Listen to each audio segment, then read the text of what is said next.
Hello everyone, this is Rohit, and in this video we are going to talk about the consumer decision journey. So in a very simple term, suppose if I have to buy one refrigerator for myself, so what will be my decision journey, how I am going to research on the product, that which brand I have to purchase, what are the brands which will come into my mind when I'll think about a refrigerator, what will be my journey, how I am going to proceed to buy that product. Ultimately, after buying that product, what will be my post purchase behavior? So this consumer decision journey is important for a consumer or customer as well as for a marketer. A marketer thinks that how a customer going to proceed if he or she wants to buy my product. So ultimately, the marketer wants to decide that what can be the touch points where they can use their marketing techniques or something, so that their brand is in the mind of the customer or the consumer, so that the customer goes in that direction, ultimately finding the right product at the right price, obviously with the right attributes, and finally purchasing that product. And then the post purchase behavior, will the customer is will be satisfied by the service or the product, will the customer will help in the word of mouth. So everything will be covered in this video. So I have made a small presentation on consumer decision journey, and I'm just going to share my screen with you all.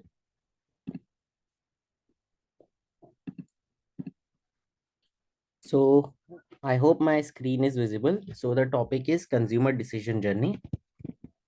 So, firstly, introduction to this topic. So, the main point is reaching consumers at the moments that influence their decisions. So, basically, finalizing the touch points on which the marketers will work, so that they can influence the decision of the consumers so that the product can be bought. Initially, when marketing was kind of introduced, there was a funnel concept. So we are going to discuss this for funnel concept and the latest concepts which is used by marketers or consultants in the next coming slides. But today, in today's term, funnel concept is failed due to many digital channels are there. Initially, a few years back, digital channels weren't there, but now the consumers are and the customers are well informed. So I hope that the difference between customer and consumer here is clear to everyone, that all customers may not be the consumers. So I'll just create a different product, a different video on customer versus consumer. So now presently focusing on our today's video only. So topic only. So here arrives the consumer decision journey after the funnel concept. It is applicable to different kinds of media, wide product choices. It was developed by examining purchasing decisions of 20,000 consumer across 5 industries and three continents. So this consumer decision journey is based on some research. It's a two-way conversation approach which aligns and integrates all the elements of marketing strategy, spending, channel management, and message with the journey customer undertakes. So how consumer makes decisions. So this first diagram, the triangular one, is the funnel approach. The second one is the circular approach. So this funnel approach was there are five steps in this. First is awareness, second is consideration, third is conversion, fourth is loyalty, fifth is advocacy. Now this was the old approach, and it is used somewhere in today's time also, but it's not that commonly used.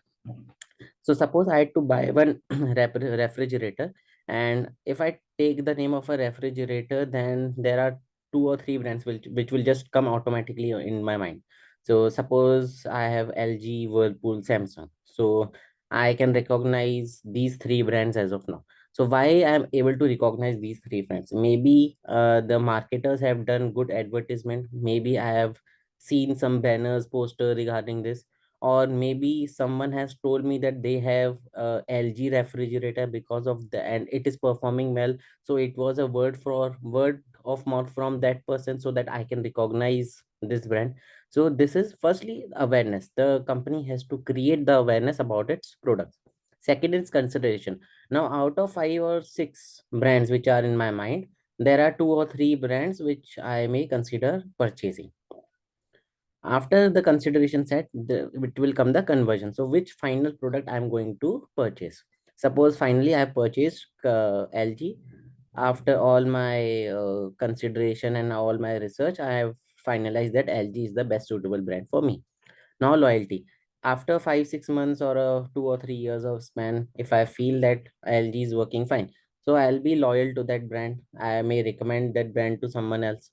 And finally, advocacy. Now advocacy here stands for, if suppose someone else has buyed LG product and it is not performing as per his or her expectations, but I am doing, and that comes into my mind, so there is some negative marketing going on regarding the LG product, but I am trying to advocate for that brand because I have also used LG product and it's working fine. So kind of more than loyalty, I am now doing the advocacy for that brand. Nowadays comes the circular approach. So firstly, it's the initial consideration, as I told you already, that which all brands I'll consider. Then comes active evaluation. Active evaluation means I'll ask some people, I'll do my secondary research, I'll do the price analysis, I'll do the features analysis, I'll do every damn thing which I can which can help me out to figure out that which of the product is best for me. Ultimately closure, and lastly the post purchase behavior. What will be my post purchase behavior? Now comes the brand consideration. So in this fragmentation of media and product proliferation has reduced the number of brands in the initial consideration set. Now because earlier, when the digital channels were not at that boom, so if there were 10 different products, so we used to go to a brick and mortar store, we used to see all the products, all the brands, then we used to evaluate, or maybe whatever the salesperson used to recommend, we used to just think on the same lines. But now after, in this digital era, we all have our brand specifications in our mind due to the many activities which marketers have done over the past period of time, and we all know that which brands we are loyal to or which brands are good because awareness is more. So now the number of brands in the initial consideration set are at least less than the earlier times.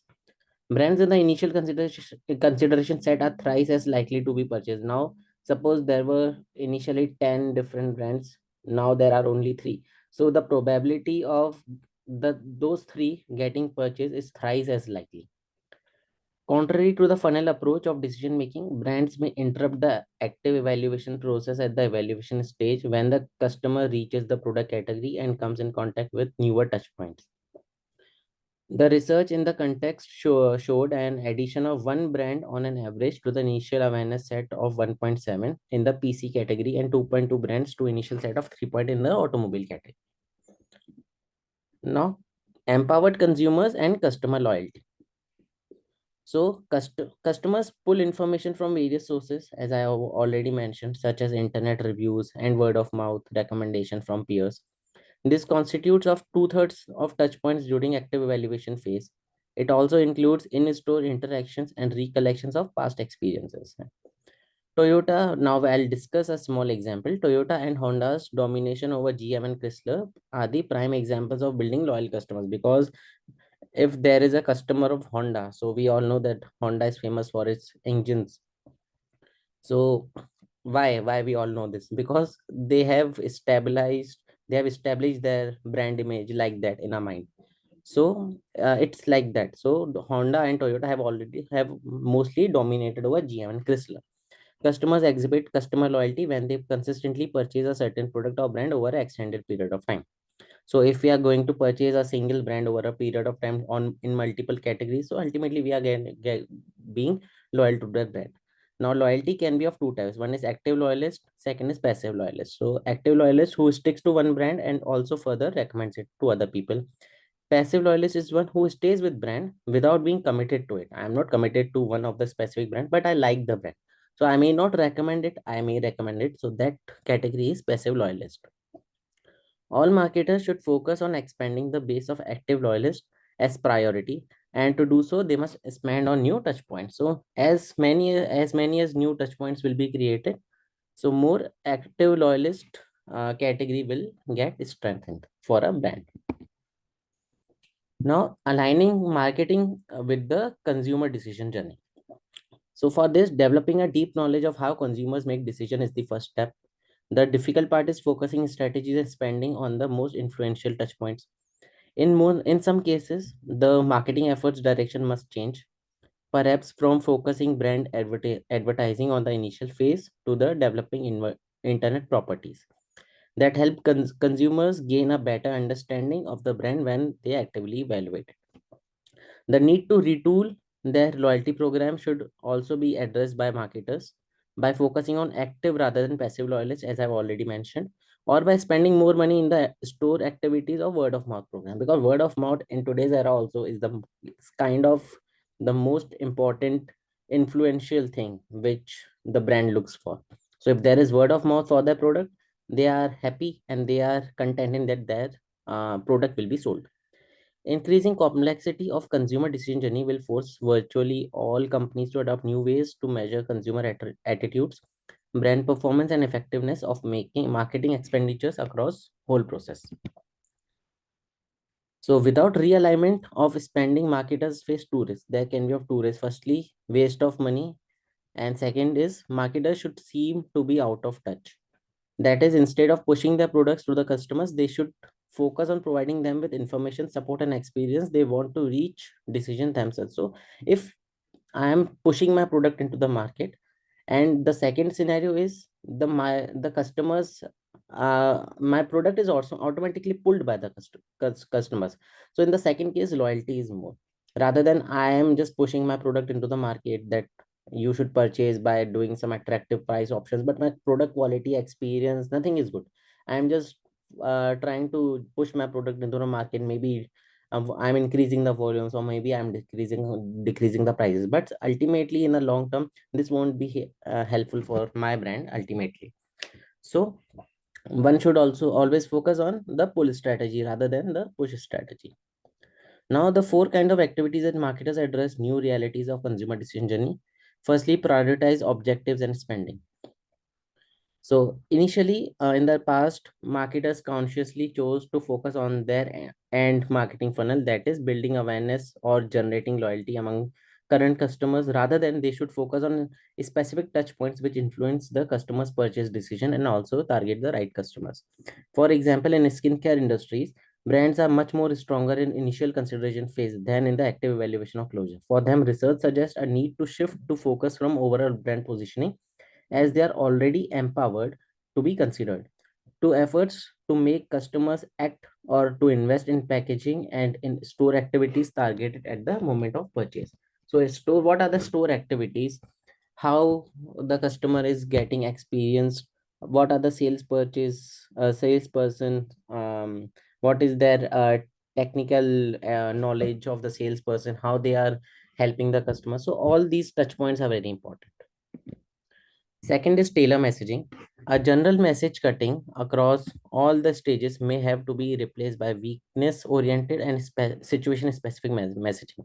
Example, Hyundai offered that their cars can be returned if their owner loses its job, protecting consumers financially. This helped Hyundai to penetrate into the initial consideration set of many new customers. So this is the weakness of the customer. So Hyundai has leveraged this thing, and ultimately they were able to come into the initial consideration set of the customers.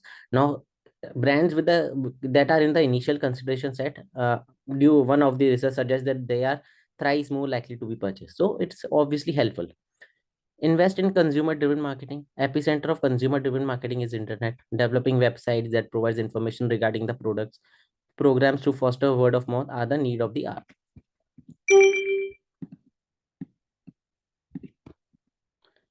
Now, broadband connectivity has also increased, though it lets the customers to provide rich applications to consumers learning more products.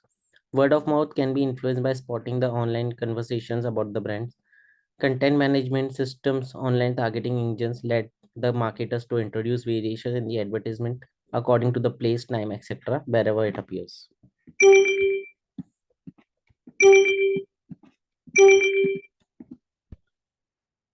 Second, last is win the in battle store. As I told you that the customer experience is one of the very vital thing. So The packaging of the product, the behavior of the salesperson, the store attributes, the ambience, everything matters. Most customers hold out their final purchase before they enter the store. Packaging and merchandising, important selling factor. About 40% of consumers change their mindset because of something they see. Shelf positioning, how the product is put in a shelf. What is the position?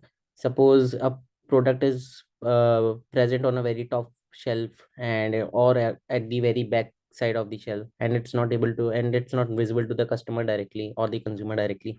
Then how that when what are the chances of that product getting sold? If I'm not able to see a product, I'm not able to visualize a product, then how I'm going to purchase that product? And interaction with the salesperson, it's also important. Example, skincare products. Due to attractive packaging and shelf positioning, the less popular brand win at the point of purchase. Electronic products. Due to the in-store display of products, brands win at the point of purchase. Therefore, a combination of packaging, merchandising, shelf positioning, and interaction can change the mind of the consumer during in-store purchase. Integrating or Now integrating all customer facing activities. So align and integrate customer facing activities across domains. Need to look beyond the traditional roles, and CMO must be the driver for change. Focus needs to shift from branding, advertisement, etc. to providing customer experience. So it's not always about branding and advertisement, it's many a times about customer experience also. Building active loyalties. Integrate customer facing activities, customer research to identify loyalists and the drivers for loyalty. Word of mouth propaganda through active loyalists. Address the changing paradigm in consumer preferences and buying patterns. CMOs must address these changes and tap into the emerging opportunities. Marketers must tap into the various stages of consumer decision journey and guide them at key stages. They should look beyond push style communication and focus more on influencing decision making by taking aid from internet, maybe broadband connectivity applications. Thank you so much. So this was a short presentation on the consumer decision journey. I hope you like this video. You can post your comments and your feedbacks in the comment box. So thank you so much.